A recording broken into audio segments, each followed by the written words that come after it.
हरे कृष्ण। आप सभी का हिंदू सनातन धर्म इस चैनल पर स्वागत है। तो पिछले वीडियो में हमने कार्तिक मास कथा का पहला अध्याय सुना था। आज के इस वीडियो में हम कार्तिक मास कथा का दूसरा अध्याय सुनेंगे। भगवान श्री कृष्ण अपनी पत्नी सत्यभामा से बोले, हे प्रिय, जब गुणवती को राक्षस द्वारा अपने पति एवं पिता के मारे जाने का समाचार मिला तो वो विलाप करने लगी। हे नाथ, हे पिता, मुझको त्याग कर तुम कहाँ चले गए? मैं अकेली स्त्री तुम्हारे बिना अब क्या करूं? अब मेरे भोजन वस्त्र आदि की व्यवस्था कौन करेगा? घर में प्रेम पूर्वक मेरा पालन पोषण कौन करेगा? मैं कुछ भी नहीं कर सकती। मुझ जैसी विधवा की कौन रक्षा करेगा? मैं कहाँ जाऊं? मेरे पास तो अब कोई ठिकाना भी नहीं रहा। इस प्रकार विलाप करते हुए गुणवती चक्कर खाकर धरती पर गिर पड़ी और बेहोश हो गई। बहुत देर के बाद जब उसे होश आया तो वो पहले की ही भांति करुण विलाप करने लगी और शोक सागर में डूब गई। कुछ समय के पश्चात जब वो संभली तो उसे ध्यान आया कि पिता और पति की मृत्यु के बाद मुझे उनकी क्रिया करनी चाहिए जिससे उनकी गति हो सके। इसलिए उसने अपने घर का सारा सामान बेच दिया और उससे प्राप्त हुए धन से उसने अपने पिता एवं पति का श्राद्ध आदि कर्म किया। तपश्चात वो उसी नगर में रहते हुए आठों पहर भगवान विष्णु की भक्ति करने लगी। उसने मृत्यु पर्यंत तक नियम पूर्वक सभी एकादशियों का व्रत और कार्तिक महीने में उपवास एवं व्रत किए। हे प्रिय, एकादशी और कार्तिक व्रत मुझे बहुत ही प्रिय है। इनसे मुक्ति, भुक्ति, पुत्र तथा संपत्ति प्राप्त होती है।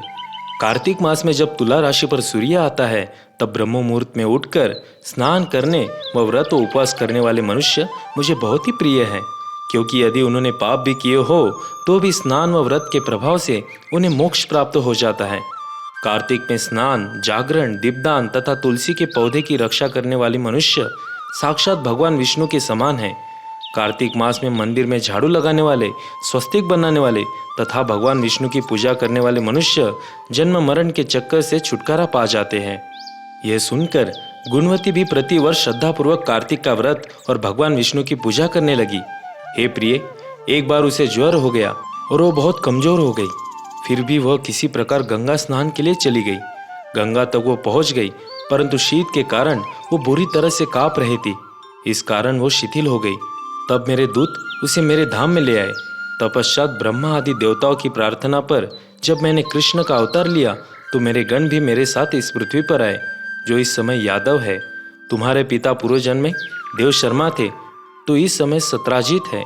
पूर्व जन्म में चंद्र शर्मा जो तुम्हारा पति था वो डाकू है। और हे देवी, तू ही वो गुणवती है। कार्तिक व्रत के प्रभाव के कारण ही तू मेरी अर्धांगिनी हुई है। पूर्व जन्म में तुमने मेरे मंदिर के द्वार पर तुलसी का पौधा लगाया था। इस समय वो तेरे महलों के आंगन में कल्पवृक्ष के रूप में विद्यमान है। उस जन्म में जो तुमने दीपदान किया था उसी कारण तुम्हारी देह इतनी सुंदर है और तुम्हारे घर में साक्षात लक्ष्मी का वास है। चूंकि तुमने पूर्व जन्म में अपने सभी व्रतों का फल पति स्वरूप विष्णु को अर्पित किया था, उसी के प्रभाव से इस जन्म में तुम मेरी प्रिय पत्नी हुई हो। पूर्व जन्म में तुमने नियम पूर्वक जो कार्तिक मास का व्रत किया था उसी के कारण मेरा और तुम्हारा कभी वियोग नहीं होगा। इस प्रकार कार्तिक मास में व्रत आदि करने वाले मनुष्य मुझे तुम्हारे समान प्रिय हैं।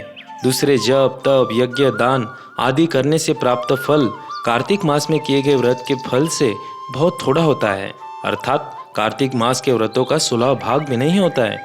इस प्रकार सत्यभामा भगवान श्री कृष्ण के मुख से अपने पूर्वजन्म के पुण्य का प्रभाव सुनकर बहुत प्रसन्न हुई। तो ये था कार्तिक मास महात्म्य का अध्याय दूसरा। आशा करता हूँ आप सभी को ये वीडियो पसंद आया होगा।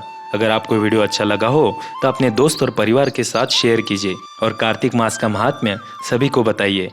कार्तिक मास में रोज शाम को दामोदर अष्टकम गाया कीजिए और भगवान के सामने घी का दीपक जलाया कीजिए और जपते रहिए हरे कृष्ण कृष्ण कृष्ण हरे हरे, हरे राम राम राम हरे हरे।